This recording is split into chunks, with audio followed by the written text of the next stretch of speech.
For example, sa head office namin, nagreklamo yung pre-sales engineer namin, daw yung support schools. Sir, hindi namin ma-update yung mga iPad namin. May training pa naman bukas. Tinawagan ko si IT kasi parang ako yung tinatanong ni Edo para makisuyo kay IT. Sabi ko, sir, anong port yung nakasara sa firewall? Chinek ko yung port ng App Store, hinarang nila. Sabi ko, sir, paki-free up lang para makapag-update lang sila. So, it can also affect the... Kasi kahit connected ka, kung may firewall na naghaharang ng port na in-access mo service, wala pa rin. Okay? VPN configuration, ito lang po yung kanyang supported protocols. Naka-VPN po ba kayo nun? Yes. Pero through profile, tama? Yes. Okay. Pero if you want to manually add VPN, pwede rin po dito. Network, last sign, VPN. Pwede manual. Pero syempre mas madali kung i-ano mo na lang. Profile mo na lang. Kasi ang control ng Cisco na system, kaya wala rin. Okay, so that's for VPN. Ang kailangan mo lang sa VPN is depende. Pwedeng certificate ng server or yung shared secret. Take note, VPN is secured. That's why yung password niya hindi nasasave sa keychain. Kasi kung nasasave sa keychain, it makes it less secure. Kaya pa, Alvin. Nagbabato na po ng lapis. Nalaglag na yung lapis mo ako. Nagulas lang. Hindi, joke lang. Okay, this one I already showed you. You can configure to a manual TCP/IP configuration, no? Both ano yan, both Ethernet and Wi-Fi. Okay? You can also add manual DNS or you can also add 8021X, pero usually sa MDM galing yun. Bihira lang din ako maka-encounter ng 8021X standard. That's for the enterprise internet connection Wi-Fi. Yan yung may login pa bago ka makapag-internet access. Pero don't mistake it for for captive portal. Para sa mga hotel may login. Iba yung captive portal sa 802.1x. This one kasi corporate Wi-Fi connection talaga. Talagang may user account for you. Iba kasi yung yung captive portal para sa Ayala Mall, sa mga hotel, sa mga school. Iba yon. Captive portal siya for internet connection pero magkaiba sila ng 802.1x.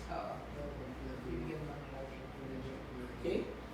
So you can also do manual Ethernet configuration. That is if you have Ethernet port, no? Pag ganito po, meron adapter for that.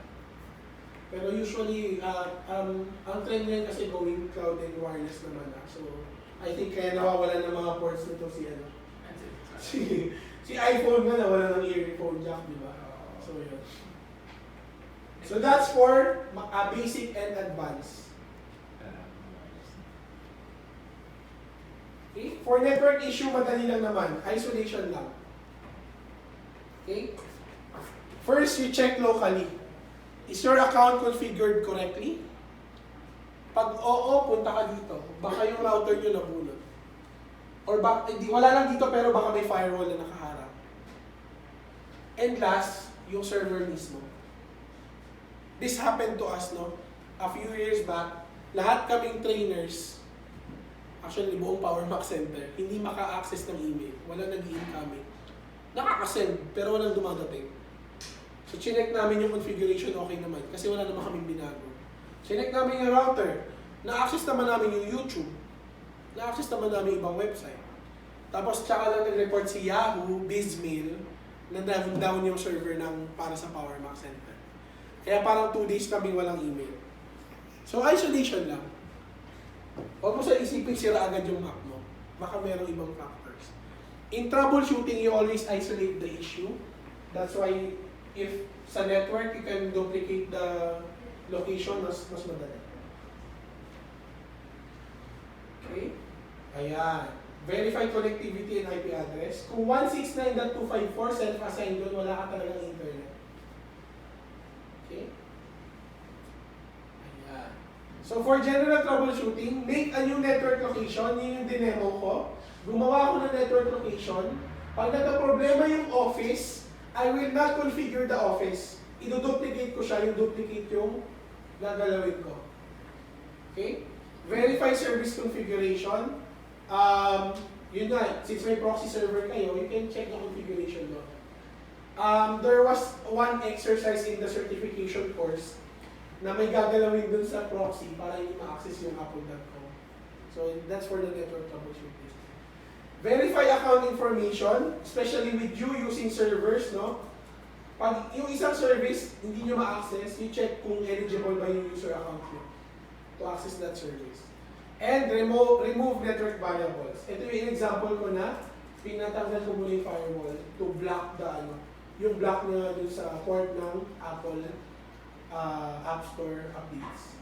Para yun. And of course, you have hardware troubleshooting. Check the cable. Always check it physically. If Ethernet yung gamit, check the speed kung nare-resolve pa siya ng Mac mo. You can put automatic naman. Check for firmware updates and ayun nga, SMC and VRAM reset. Yung SMC yun yung sinabi ko sa inyo kanina na different SMC per model. Okay, para sa hardware yun. Kaya pa? Malapit na to. This is the last yung second to the last yung network, no? Pakita ko na lang siguro yung for the Wi-Fi. For the Wi-Fi, meron po tayong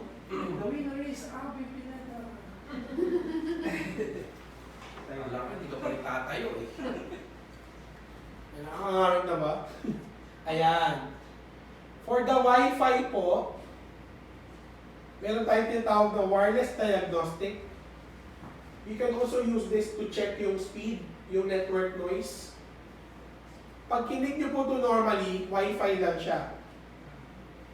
Pero pag in-option click nyo siya, I think this one is enabled sa inyo, hindi siya binablock. Para lang pag option click, wireless diagnostic. Ito siya, continue ko lang. It will analyze the wireless environment. Kung naka-enable yung Wi-Fi nyo, you can option click. Diagnostic lang naman to. Wala siyang reconfiguration wala siyang reconfigure capability. Ayan Tapos ilalagay ko dito yung window. Ayan, performance. I can check it real time. Yung signal strength, yung quality, tsaka yung rate.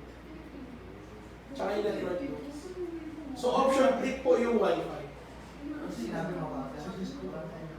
Pag nagbabagal, i-option click nyo yung Wi-Fi, open nyo si wireless diagnostic, ito po siya, option click, wireless diagnostics.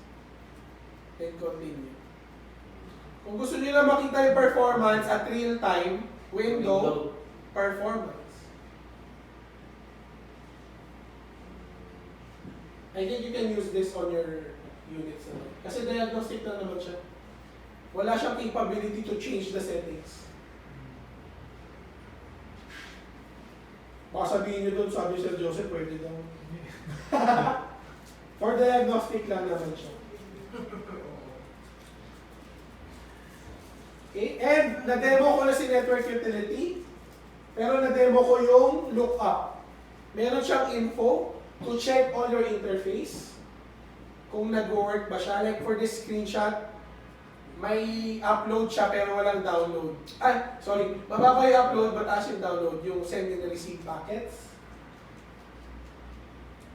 May nakita akong IT ng isang corporate account namin, kung gusto niya i-check yung ping kasi nagbabagal, nagte-terminal pa siya.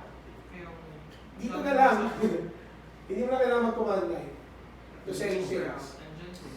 Yes. Look up, pinakita ko na. Trace route, kung ilang jump from router to router.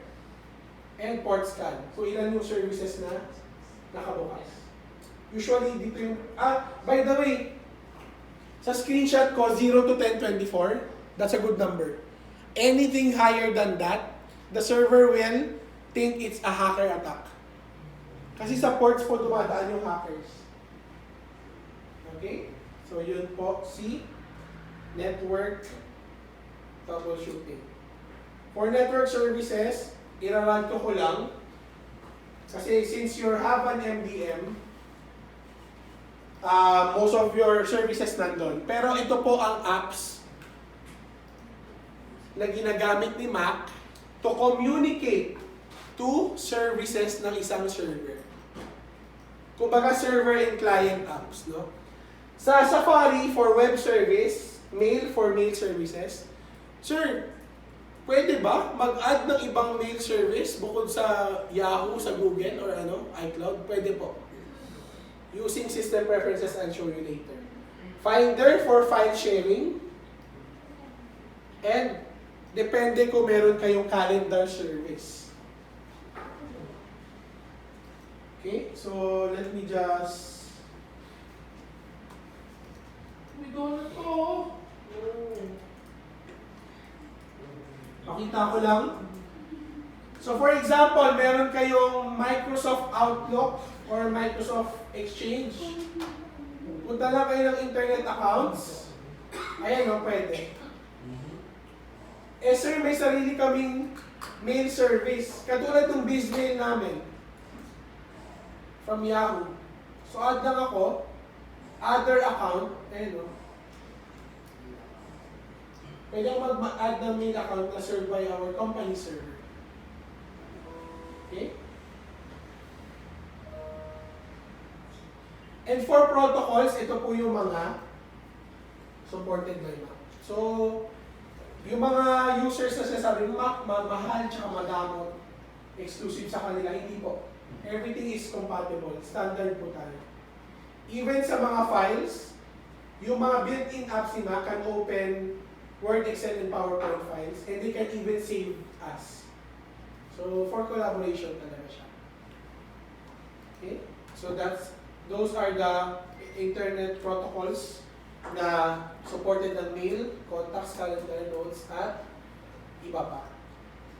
Kahit nga si Facebook, may sarili siyang admin. Okay? Next, I asked you to open notes earlier. Pina-upgrade niya to iCloud, pero pina-cancel ko sa inyo. Bakit? Kasi if you have an iCloud account, si Notes, kaya na niya mag-add ng video, ng picture, ng doodle. Kasi di ba may Apple Pencil? It can also accept scanned documents and location from the Mac. Kaya kailangan, i-iCloud mo na. During meeting, pag nag-notes ako, take pictures, drawing, doodle, send invites, and then add a location kung saan kami ng-meeting. Para pagka gumawa ko minutes, kompleto. So that's the notes upgrade for since 10.11, since El Capitan. Pwede siya. File sharing protocol, ito lang, by default po, SMB na rin po ang ginagamit ni. Teka, SMB pa Windows yan na. Default na rin po siya. Dati kasi merong AFP, Apple Filing Protocol, yun yung default ni Apple. But since, nag-standard na rin siya to SMB. Okay? So yan po ang mga file sharing protocols na pwedeng gamitin ni Apple. And it can be accessed through Finder. Okay? So using the protocols na kailangan. So kung na-encounter nyo po si CIFS, sino lang siya as SMB? Server Message Block, or si CIFS is called Common Internet File System.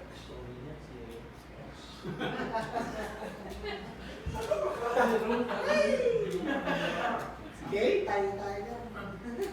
Yung ba yung tawag? Ayan. Go-overheat yung battery mo. By the way, before I forget, no, to access a file share sa Go, tsaka connect to server. Pero di ba sabi ko sa inyo kanina, hindi ko pa yung kayo naturuan pumunta sa invisible folder. Ito siya, go to folder. Kapag kinik mo yung go to folder, /private, no, grayed out siya. Eh sir, sabi mo hidden yung library ng no user. Pwede dito sa go, hold mo yung alt. Lumalabas yung library. Kasi nga, it's hidden by default. Bakit? Ayan o, ang daming pwedeng mabura ng user dyan. Siya yung nagbura, kaya nagloko, pero sa'yo galit. Diba? Typical IT scenario. That's why it's been hidden. Sir, pwede rin ba siya doon dito sa go to folder? Pwede rin. Tilde, / library.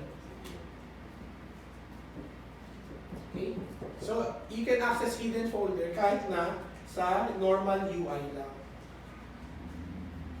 Okay, last slide. Woo! Medyo lumabas na tayo konti. Home stretch. Network troubleshooting, no? You should, for example, yung file share nyo sa Office, naka-SMB, make sure you type in the right protocol. Pero normally, automatic na yun. Nag-SMB si Mac. Next, verify. Sir, hindi ako makaprint. Yung pala yung network account mo is not eligible to print doon sa printer na siniserve ni Jack.